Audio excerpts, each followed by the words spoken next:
အားလုံးပဲမင်္ဂလာပါခင်ဗျာဒီမှာ YouTube channel ကနေပြန်လည်ကြိုဆိုလိုက်ပါတယ်ဒီနေ့ကျွန်တော်ပြောပြပေးချင်တာကတော့ Facebook ကိုကိုယ်ပိုင် style နဲ့ design အလားလေးတွေပြောင်းကြမယ်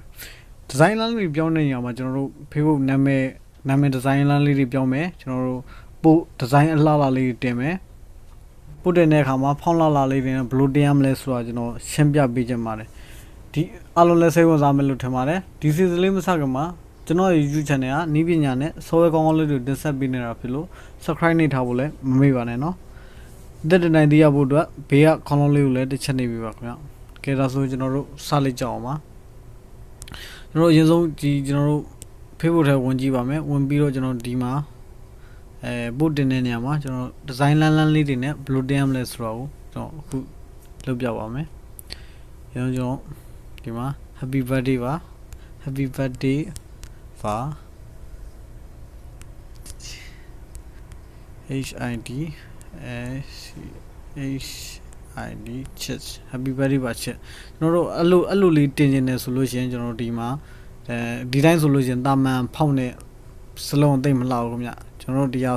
ကိုပြောင်းမယ်ပေါ့ဒီတိုင်းလေးပို့တင်နေတယ်ဆိုလို့ရှိရင်ကျွန်တော်တို့တစ်ချက်ထွက်လိုက်ပါ do not sit ကျွန်တော်ဒီ crown နဲ့ရင်ဝပါမယ်ကျွန်တော်ဒီမှာရှိပါတယ်ဒီ crown နဲ့ကိုရင်ဝမယ်ဝင်ပြီးလို့ရှိရင်ကျွန်တော်တို့ဒီမှာ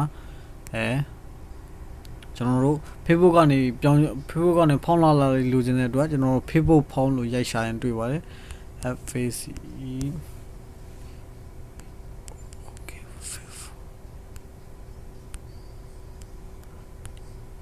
Facebook ဖောင်းလို့ရိုက်ပြီးတော့ under ခေါက်လိုက်ရင်ရပါတယ်ကျွန်တော်ဒီမှာတွေ့ပါလိမ့်မယ် Facebook ဖောင်းဆိုတာလေးအဲ့တွေ့လို့ရှိရင်ကျွန်တော်အဲ့အလေးကိုတစ်ချက်နှိပ်ပြရပါမယ်နှိပ်ပြီးလို့ရှိရင်ကျွန်တော်တို့ပို့တင်နေတဲ့စာကိုဒီမှာရိုက်ပြီးတော့ရိုက်လိုက်ရပါမယ်ရိုက်ပြီးလို့ရှိရင်ဒီမှာဖောင်းလာလေးဒီမှာအများကြီးကြာလာပါလိမ့်မယ်အများကြီးကြာလာလို့ရှိရင်ဒီမှာကြာလာတာကျွန်တော်တို့ copy ဆွဲပြီးတော့ဟိုကျွန်တော်ပေးမှာသွားပြီးတော့ပတ်ပြီးတော့ပို့တင်လို့ရပါတယ်ကျွန်တော်ဒါဆိုလက်တွေ့လုပ်ပြပါမယ်ဒီတော့ကျွန်တော်တို့ဒီခုနတော့ happy birthday ပါချစ်ဆိုတာဟာလေးကိုကျွန်တော်တို့ရေးပါမယ်ရေးပြီးတော့ birthday ပါ CHID ချစ်ဟုတ်ပြီခင်ဗျ happy birthday ပါချစ်ဆို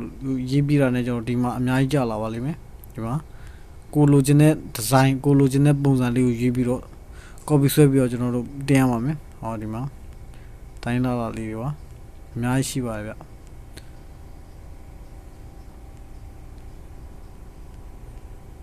ဒီမှာဒီမှာကိုကြိုက်တဲ့ design ကိုရေးပြီးတော့ Facebook မှာတင်လို့ရပါတယ်ကျွန်တော်တစ်ခုရေးပြပါမယ်ဟောဒီမှာဒီဟာလေးဆိုနည်းလှတယ်ဗျโอเคဒီမှာဒီကောင် copy ဆွဲမယ်โอเค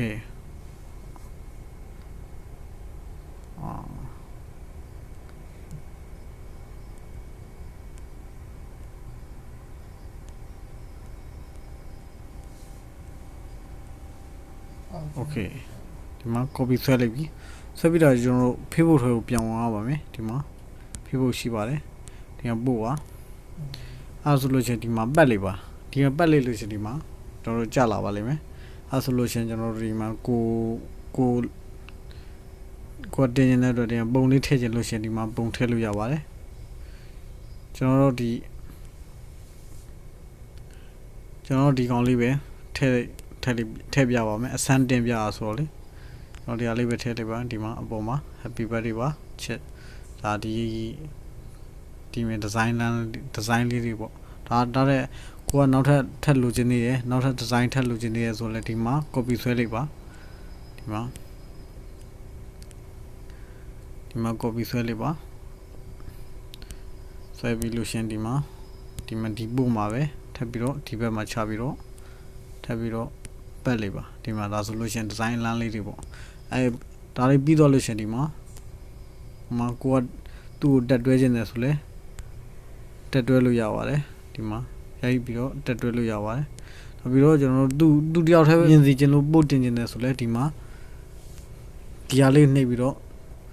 ကိုမြင်စီခြင်းတဲ့သူကိုပဲကိုရွေးပြီးတော့ပို့တင်နေပေါ့ဒီဟာလေးကတော့အဲ့လိုဆိုလို့ ဒီမှာကိုဥမာကျွန်တော်အောင်မျိုးဝန်းလို့ရအောင်အောင်မျိုးဝန်းနှိပ်ပြီးတော့ထွက်လိုက်ပါမယ်ဒီမှာကျွန်တော်ကိုမြင်စီခြင်းတဲ့သူရွေးပြီးတော့ပို့တင်မယ်ပေါ့တရားလေးလေးဆိုလို့ရှိရင်ဒီပါ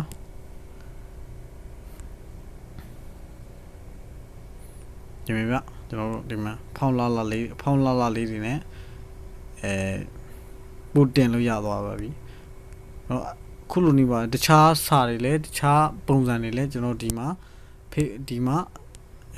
ရိုက်ပြီးတော့ဟောဖြစ်လို့ရပါတယ်ဗျရှိုက်ပြီးရှာလို့ရပါတယ်ကျွန်တော်ဒီမှာတခြားဟာတွေလည်းရိုက်ပြီးရေးရှာလို့ရပါတယ် happy birthday ဆိုလဲ happy birthday ပေါ့တခြားပုံစံအနေနဲ့ဒီမှာဖုန်းတွေအများကြီးရှိပါတယ်ခင်ဗျ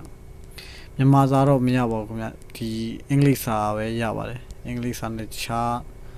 ဘာသာစကားပေါ့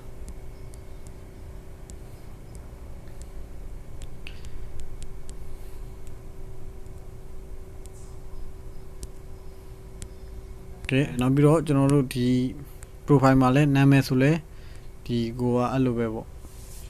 ကိုနာမည်ရေးမယ်ဟိုမှာဒီကိုနာမည်ရေးမယ်ဒီမှာကျွန်တော်တို့ဒီမှာကိုနာမည်ရေးမယ်ဟိုမှာ hey လို့ရေးပြီးတော့ဒီမှာကိုနာမည်ကို copy ဆွဲပြီးတော့ဒီမှာFacebook မှာနာမည်ချိန်လို့ရပါတယ်နောက်ပြီးတော့ဒီမှာတွေလဲဒီ Facebook ဒီမှာဒီဟာတွေလည်းအလားဆင်လို့ရပါတယ်ခင်ဗျဒါဆိုခုလိုဆိုလို့ရှိရင်အဆင်ပြေတော့ပါပြီအားလုံးလည်းအဆင်ပြေမယ်လို့ထင်ပါတယ်အားလုံးလည်းအဆင်ပြေပါတယ်ခင်ဗျဒီလိုတော့ကြောင်းအများကိုအောက်က comment တို့မေးနိုင်ပါတယ်အားလုံးကျေးဇူးတင်ပါတယ်